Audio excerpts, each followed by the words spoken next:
Am plecat singură în India timp de o lună și am băut toți o băutură cu cannabis care este legală la ei, cu toate că eram din medii total diferite, până la final am ajuns să fim cele mai bune prietene. Și au fost câteva momente în care nu știam dacă pierdem sau nu pe cineva din barcă.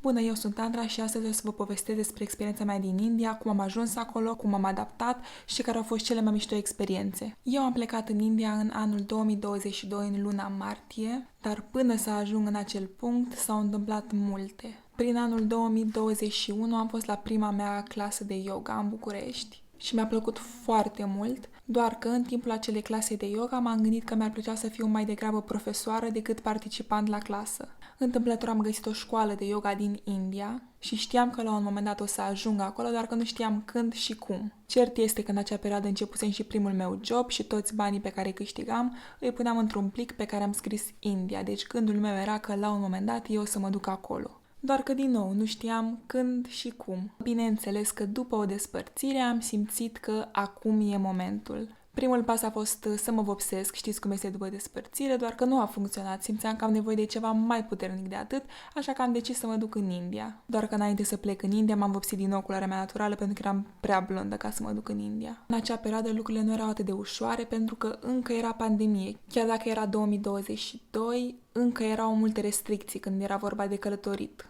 Iar în India restricțiile erau radicale, efectiv nu aveai voie să intri în țară. Așa că eu verificam zilnic site-ul Ministerului Afacerilor Externe ca să văd când se ridică acele restricții. Și la un moment dat restricțiile s-au ridicat, în acea zi mi-am rezervat loc la curs pentru data de martie. În acea perioadă am mers destul de des la ambasada Indiei ca să fac rost de acea viză pentru că a fost la fel un pic complicat tot din cauza pandemiei. Dar în cele din urmă am obținut și viza, am cumpărat și biletul de avion și am plecat. Drumul cu avionul a fost București-Dubai, Dubai-New Delhi. Din București în Dubai am făcut 5 ore, în Dubai am avut o escală de 12 ore, iar din Dubai în New Delhi 4 ore. Apoi, ca să ajung în acel oraș în care era școala respectivă, am mai făcut un drum de 6 ore cu mașina. Deci, în total, din București până în Rishikesh, orașul final, au fost 27 de ore. Întrebarea pe care mi-a pus-o toată lumea legată de acest subiect este dacă mi-a fost frică. Și îmi aduc aminte că am trecut prin multe stări, doar că frica nu a fost una din ele. Asta pentru că eu mi-am planificat totul astfel încât să mă simt mereu în siguranță. De la aeroport m-a luat un șofer care era trimis de școala respectivă, iar eu în acea școală am avut încredere de la început pentru că m-am documentat foarte bine, am primit și recomandări. Ei mi-au trimis un șofer, acel șofer m-a dus direct în Rishikesh la acea școală, iar apoi la plecare, alt șofer tot trimis de școala respectivă m-a dus înapoi la aeroport. Deci nu a fost niciun moment în care să trebuiască să mă descurc singură pe străzi sau să nu găsesc transport sau lucruri de genul ăsta. Eu am avut totul planificat și știam că voi fi mereu în siguranță. Iar acea școală avea cumva regim de cămin. Ușile se închideau la ora 10, eram păziți, deci m-am simțit mereu în siguranță. Când am ajuns în New Delhi era noapte. Problema era că am descoperit că mie nu funcționează telefonul. Aveam numărul șoferului, doar că nu reușeam să-l sun. Și eu știam că trebuie să mă aștept acolo unde se așteaptă oamenii, cu un bilețel în față pe care scrie Andra. Doar că el nu era acolo și a trecut cam vreo oră și el tot nu apărea. Am găsit un polițist care lucra acolo la aeroport și i-am dat numărul de telefon al șoferului, a vorbit cu el și mi-a spus că o să ajungă în vreo 20 de minute și a avut întârziere pentru că era foarte aglomerat în New Delhi. Și din momentul în care el a ajuns, să zicem că m-am liniștit, dar eram oricum într-o continuă stare de euforie, era o adrenalină foarte puternică în acele momente. Și pentru mine acele 6 ore cu mașina cred că au fost cel mai mare șoc pe care eu l-am trăit în India. Pe lângă tot ce s-a întâmplat după acele 6 ore, încă fac parte din amintirile mele cele mai clare din India. Asta pentru că în acele 6 ore am trecut prin foarte multe sate, foarte multe orașe, autostrăzi. Foarte tare m-a șocat traficul la momentul respectiv, pentru că la ei, ca să depășești, tu claxonezi, iar persoana din față se dă la o parte. Deci asta este regula lor în trafic, ceea ce face ca străzile să fie foarte haotice și foarte gălăgioase. La un moment dat, pe autostradă, pe o bandă, era un om care era efectiv pe o vacă, mergea pe vacă, iar pe cealaltă bandă era o motocicletă cu 4 persoane. A 4-a persoană nici măcar nu mai apuca să stea cu fundul pe motocicletă și pur și simplu doar se ținea de persoana din față. Și toate lucrurile astea de care eu doar auzisem, acum nu venea să cred că le văd. Alt lucru care m-a șocat pe acel drum de 6 ore era că Unele case erau imense, tip palat, iar în alte sate casele erau corturi improvizate sau niște magazini, niște barăci improvizate. Și erau multe astfel de sate și nu venea să cred că acea lume există. Chiar dacă vezi filmulețe sau citești despre asta, experiența atunci când vezi lucrurile astea este total diferită. Și pe lângă toate lucrurile astea, șoferul nici nu prea știa engleză, deci acele 6 ore doar m-am uitat pe geam stânga-dreapta, eram super obosită, aproape ațipeam, adică și ațipeam de câteva ori, doar că nu mă simțeam foarte confortabil să și adorm la el în mașină. Mi-era rușine într-un fel, nu știu să explic, pentru că stăteam cu el în față. Erau momente în care pur și simplu ațipeam și în următoarea secundă mă trezeam și am încercat să fiu alertă pe parcursul acelor 6 ore. Ok, după aceste 6 ore, în sfârșit am ajuns în Rishikesh, orașul unde este și școala. La fel, acolo am avut un șoc pentru că fiind noapte, totul era închis, nu erau oameni pe stradă, erau doar vaci. Situația era un pic ciudată și nu vedeam neapărat frumusețea orașului.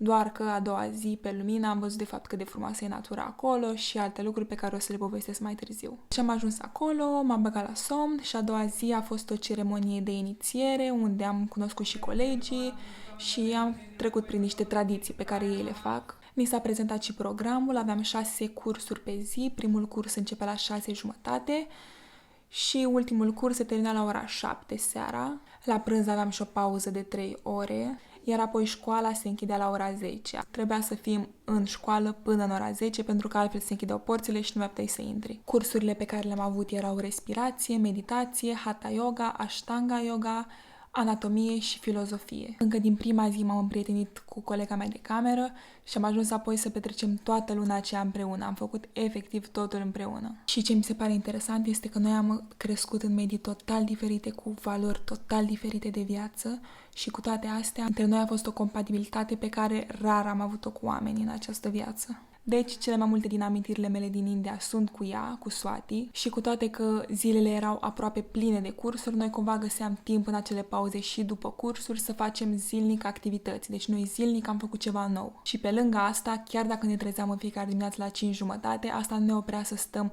seara târziu și să râdem, să vorbim până târziu. Regretam de fiecare dată a doua zi, când era 5:30, era întuneric, noi eram super obosite și mi-aduc aminte la un moment dat, era 5:30 dimineața, după o noapte în care noi am stat până târziu să râdem și m-am uitat la Swati, ea s-a uitat la mine și ne-a bufnit râsul pentru că eram amândouă super obosite și știam care era cauza.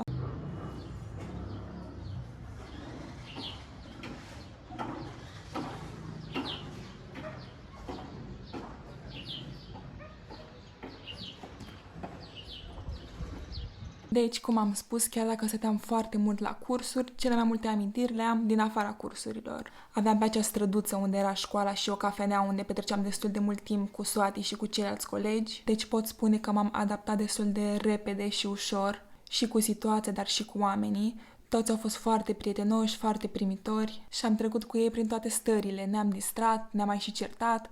Cea mai mișto experiență pe care am trăit-o în India a fost Holi. Holi este o sărbătoare națională în India, este un festival al culorilor, unde se sărbătorește iubirea, fericirea, culoarea și în acea zi, efectiv, toată lumea iese pe stradă și se bat cu apă și cu culori. În acea zi nu am făcut nici cursuri, bineînțeles, și am ieșit toți pe stradă.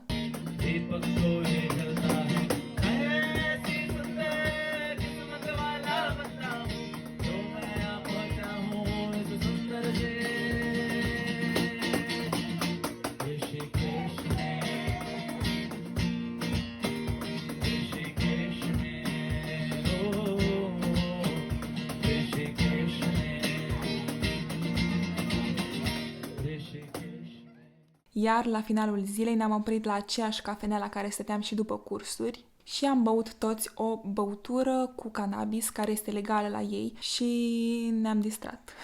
Și să fiu sinceră, nu prea credeam că o să simt ceva de la acea băutură. Și am băut un păhărel, ne dădea câte un păhărel la fiecare și am zis toți după, băi, hai să mai luăm un păhărel, că nu cred că simțim nimic de la unul. Doar că ce nu știam noi era că efectul se face mult mai târziu. Așa că ne-am întors toți la școală și și-a făcut efectul.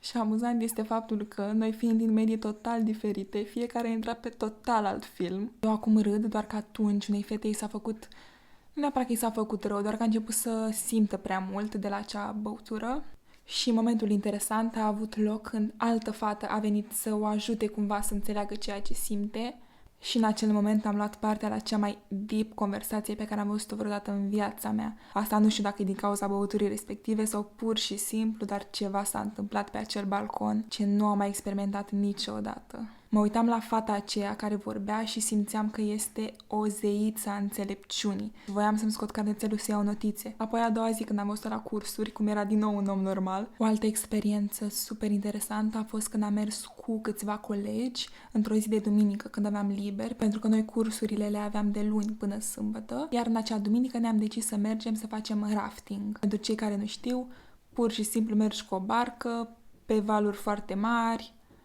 și ți-e foarte frică și nu știi dacă sunt ultimele tale momente din viață sau se va termina totul cu bine. Deci asta este raftingul. Deci cred că acesta a fost momentul în care am simțit puțină frică pentru că eram pe râu, valuri foarte, foarte mari și până și ghidul se speriase un pic. Nu cred că se aștepta nici el ca valurile să fie atât de mari în ziua aia. Și au fost câteva momente în care nu știam dacă pierdem sau nu pe cineva din barcă, adică mă așteptam că atunci când ne ridicăm capul de acolo să ne numărăm și să nu mai fim toți. Get down! Woohoo! Get back, get back, get back! Woohoo! Forward, forward! Fight! High five!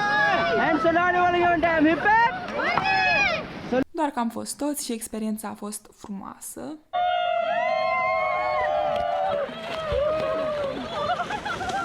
Decizia de a pleca în India a venit într-un moment în care simțeam că trebuie să îmi schimb viața sau cel puțin să trec printr-o experiență care o să mă schimbe. A fost cea mai frumoasă experiență din viața mea și cu siguranță o să mă întorc acolo și vreau să vă arăt și vouă câteva momente din India, așa că enjoy! लगता है जैसे सोने में दीपक को ये जलता